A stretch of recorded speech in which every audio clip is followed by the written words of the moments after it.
ikaze kuri iki gicamunsi cyo kuri uyu wa kabiri ni ku itariki 31 z'ukwezi kwa gatatu 2026. Byifashe bite, bihagaze bite? Sahi ibintu byahinduye isura. Ni mu bice bitandukanye byo mu burasirazuba bwa Repubulika Demokarasi ya Kongo, aho ibintu bikomeje gukara kandi ibintu ubona yuko byahinduye isura. N'abaturage abo muri zone ya Minembwe aho bakomeje gutabaza ndetse barakariye bikomeye cyane ihuriro rya AFCM 23 bitewe nuko batari kuza kubatabara. Ibi bakaba bakomeje kubibashinja bavuga yuko isaha ku isaha AFCM 23 babisizemo imbaraga iyi zone ya Minembwe yatabara. Muramenya icyo bagiye babivugaho, umenye akantu ku kandi. Kuri Frontline turiyambaza umuroko w'ifamo wacu uherereye mu bice bigiye bitandukanye byo mu burasirazuba bwa Repubulika Demokarasi ya Kongo, aduhe idonito. Nkundira rero umpe iminota mikeya mbere yuko werekeza mu yindi mirimo, umenye akantu ku kandi. Ariko reka mbanze ngushimire mwifuriza amahoro y'Imana wewe wahisemo kubana natwe, ndetse nawe ukiza kuri Kigali News bwa mbere, nta kindi usabwa uretse gukanda subscribe, bityo ukiyongera mu muryango mugari wadahema kumva amakuru acukumbuye kandi yizewe. Nge muri kumva kandi tugiye gukomezanya. Ndi Damien Umugisha, ku murongo wa telefone turi kumwe na Bwana Bizima. Bwana Bizima, wiriwe neza? Wiriwe neza, ni amahoro. Duherukana mu gitondo ariko waje kunyereza message, ntago nari meze neza, ariko bibaye ngombwa ko nsa nk'umuntu ufata update, kuko update zo zari nyinshi usibye ikibazo cy'uburwayi. Nagira ngo rero tutagutsindiye uduhe idonido y'ibikomeje kuba ndetse n'ibikomeje kugenda bigaragara mu bice bigiye bitandukanye. Bwana Bizima. Ego, kiriho cyane, ni ibintu bikomeye cyane kandi ubona ko ari operasiyo iri kugenda ifata intera cyane bikomeye.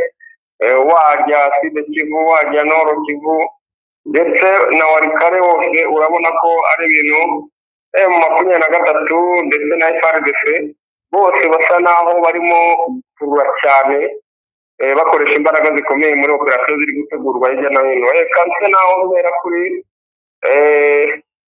aya makuru agaragara muri iki gice cya Minembwe yuko n'ubundi nk'ibisanzwe nta gace kamenyerewe, nta yindi mvugo ikibayo, nta yindi mirwano yindi ihumvikana cyangwa ihagaragara ku rwego rukomeye cyane bitabangirijwe na drone. Ubona ko ari bya bitero n'ubundi bisanzwe bya drone biba byabyukiyeho mu gitondo cy'uyu munsi, ndetse kugeza kuri aya masaha bigikomeje. Hajemo no kuba habayeho ndetse no kuba no kuri Frontline habayeho gusa naho habaye kurasana cyane, yaba za Pezero hano za Bigegu, Karingi, Gakenke. Ni uduce ubona ko M23 ifite umugambi ukomeye wo gusa naho yisubiza ibi bice cyane, kuko nk'imirwano muri kano gace ka Pezero yazindutse iki gitondo ndetse guhera mu masaha 9 z'ijoro.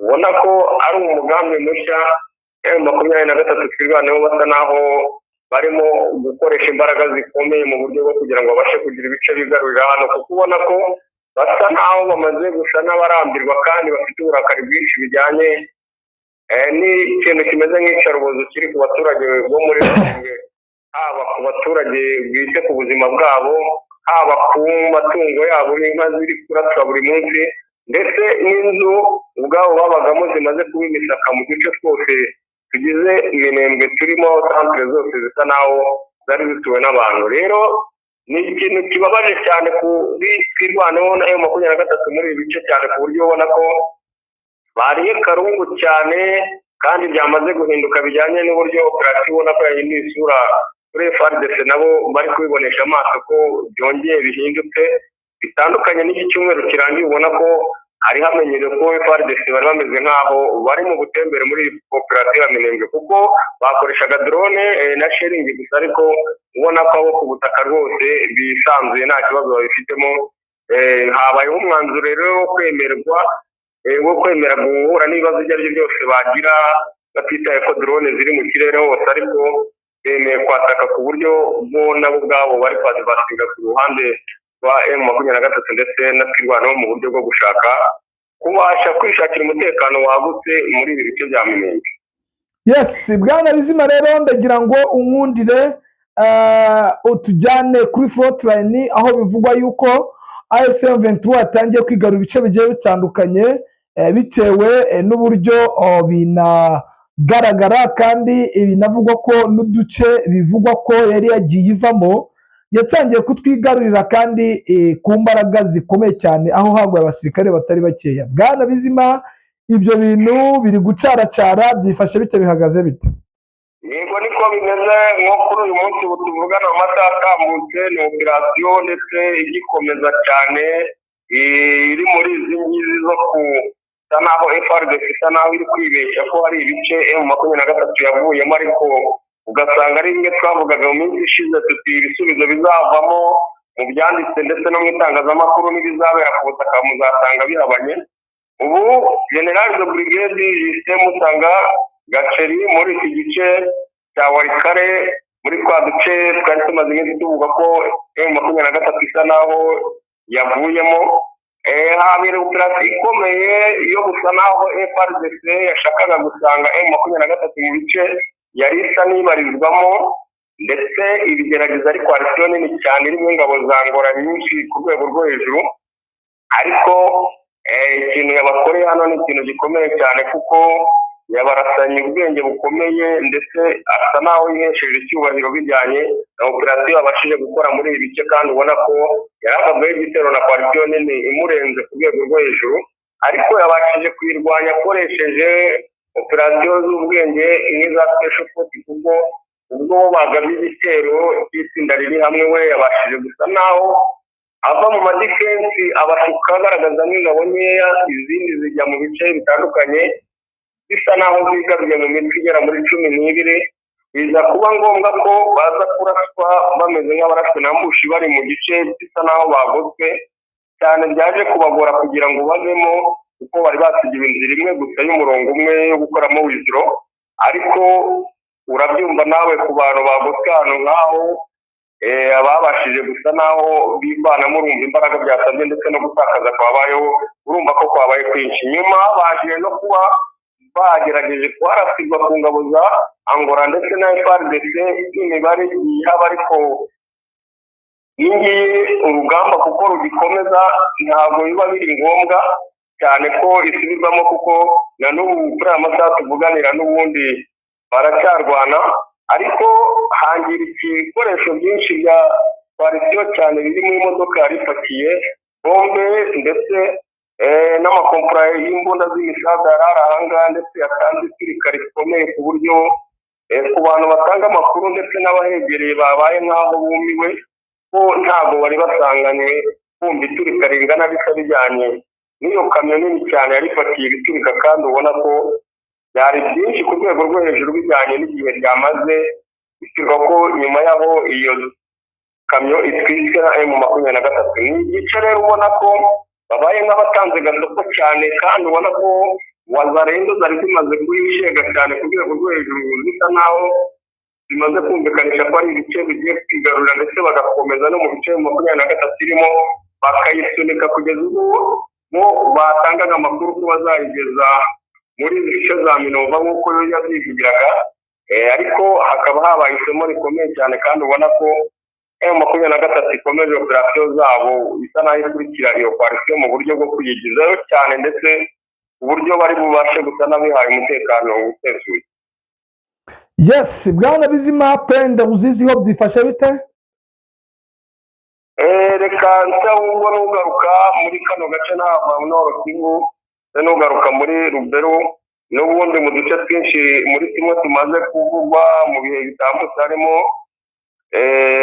aka gace ka Bicumbiro, Kabesebese na Mutondi. ni uduce turi muri tumwe twageraga muri 11 M23 yari koalisiyo n'ubundi FARDC yiganjemo wazarendo babyutse basa n'abaza kubikapa mu buryo bari bizeye ko nta ngabo zihari, ariko amakuru ahari ubu ngubu tuvugana nuko habayeho kuraswa bikomeye, ndetse bo bikabasa naho byabashobeye bavuga batese aba bantu babaga mu butaka ko tutajyaga tubabona muri ibi bice, kandi byagaragaye ko bagiye tubareba n'amaso bigenze bite. ni ikintu bakibaza cyane, ariko ubona ko byahise bikikango gikomeye cyo kuba hari uduce tundi batarabasha gukandagiramo bitewe n'ibyababayeho muri utu duce tundi.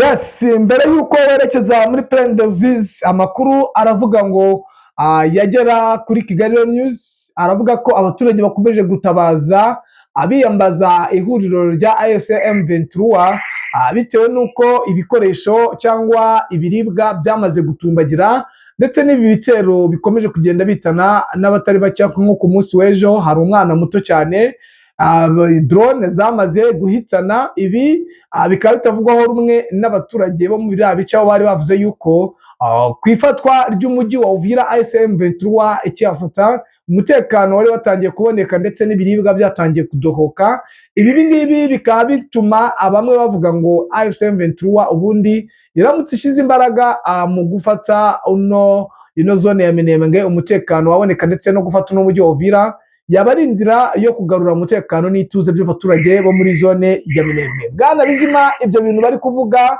urabitekerezaho iki, cyangwa wowe ubibona ute nk'umuntu uri kuri tere? Bwana Bizima, kiba kigaragara cyo byanze bikunze mu itangazamakuru kuri FARDC ndetse n'ikoalisiyo bari kumwe, abaturage bo gutaka bijyanye n'aho M23 yagenzuye igihe kinini bihavuye. Urabizi ibibazo bibaho cyane, ariko gusa bijyanye n'imikorere y'igisirikare hari igihe biba ngombwa ko hari agace bavamo bibaye ngombwa kandi batayobewe yuko hashobora kuba ikibazo gikomeye ku baturage nyuma yo kuhava. Ariko bijyanye n'imirwano n'uburyo operasiyo biteguye ku bijyanye n'intambara, bikaba ngombwa ko aho hantu M23 ihava. Gusa kuko urabizi neza ko ntabwo ari ikintu kijya gisa naho kigaragara umuntu wese ibyo yabyibwira. Nta hantu wakeka ko M23 ishobora kuba yafata ari ubwa mbere cyangwa yisubije ikaba yabasha kubangamira abaturage cyane, igendeye kuba hari umuntu ukorana n'izi koalisiyo y'abazarendo na FDLR mu buryo bwo guhungabanya umutekano. uwo ni ubibazwa, ariko nta mubyeyi wabazwa ko umwana we aba muri FDLR cyangwa abazarendo, cyangwa ngo azire ko yaba yarigeze akorerayo, ahubwo yabazwa ibyo akorana nabo cyane. Ubona ko icyo kibazo gikunze kuba kuri iyi koalisiyo abazarendo cyane, nibo babasha gusa naho babangamira ubuzima bw'abaturage mu gace yigaruriye cyangwa se kavuyemo M23, ku buryo azamo n'impfu cyane ndetse zitazamo hakabamo ikintu cy'ubujura cyane bikomeye, kuko wagiye ubona ibice byinshi guverineri wa Nord Kivu yabashije kugeramo abaturage bamubwira bati nta mucuruzi tukigira, barahunze kubera ubujura bwa wazarendo. Ni ikintu rero ubona ko bitanapfa kurangira cyane bijyanye na discipline ubwabo bifitiye kuri koalisiyo. Yes, Bwana Bizima, ko bavuga yuko AFCM 23 igeze muri zone ya Minembwe ko amahoro yatuza. Ino zone ya Minembwe iri kuma kurasiyo ya MLDP twirwanaho gusa? Yenda uko gusaba ko yageraho ibintu bigatuza ni ukubisaba mu bundi buryo, yenda wavuga ko yabishyiramo imbaraga zihambaye ku buryo agaragara pozisiyo ifatika cyane yo kubasha guhangana n'iyi koalisiyo. Kuko urabizi neza ko koalisiyo FARDC iri mu Minembwe n'ingabo ziba zitari hafi y'ibihumbi 7 cyangwa 6. Rero urumva kugira ngo ingabo zingana gutya ziba muri kariya gace, ugasanga wenda nigafitemo n'ibihumbi 3 birenga by'ingabo, kiba ari ikibazo gikomeye cyane kuba babasha guhangana nayo, kandi ubona ko bakunze kwitabaza cyane drone ku rwego rwo hejuru. Yes, muri Plaine n'umujyi wa Uvira byifashe bite sahiye?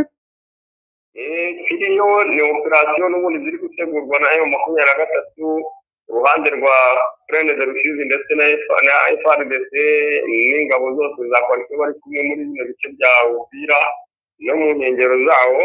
Ubona ko bisigaye ari ikintu cy'ubwoba cyane kuri FARDC cyo kuba bagaba ibitero cyane bigereye kuri M23, kuko ayo ni amakuru bafite cyane yuko byaba ari nko gushyiraho akadomo k'iherezo ry'imirwano muri Plaine ndetse na Uvira. Rero ubu ikintu bari gukoresha cyane gishya gihari kiri mu nzego z'ubutasi kivugwa ni uburyo bwo gushakisha amakuru yose ashoboka yo kumenya aho umukuru w'ingabo za M23 General Sultan Makenga aherereye. Ariko ni ikintu cyabashoboye cyane kuko amakuru barafite ko ari muri Sud Kivu, ariko kumenya ngo aherereye he, kumenya ngo yasubiyeyo nta muntu ubizi. Ni ibintu byabarenze rero, ubona ko nabo operasiyo zabo bazishakira ahatari ingenzi aho kuba bazishakira ku rugamba ndetse no kwagura ibikorwa byabo, kuko bafite intwaro zikomeye ndetse n'ingabo, ahubwo ugasanga bagiye gushakira intsinzi ku gushaka ubuzima bw'umuntu, kandi umuntu utoroshye utapfa kubona uko wiboneye. Rero sinzi niba ari urugamba rusa naho rwananiranye cyane ku buryo ubona ko operasiyo zibaherereza gushaka ubuzima bw'umuntu. Ni ikintu utabasha gusa naho wisobanurira nawe ujyanye n'uburyo ki mu makuru ari gutangwa yuko FARDC ariyo operasiyo iri gukora cyane muri kiriya gice cya Sud. Yes, Bwana Bizima, nkundira nkwifuriza amahoro y'Imana muri iki gicamunsi gishira umugoroba. Yego, urakoze nawe. Update nakagaruka, namwe bakunzi ba Kigali News, ni munyemerere mbashimire, mbifuriza kugubwa neza ndetse nihanganisha muri rusange abarwayi, abari muri zone y'intambara ndetse n'abababaye. Ciao, Imana ikomeze ibane namwe.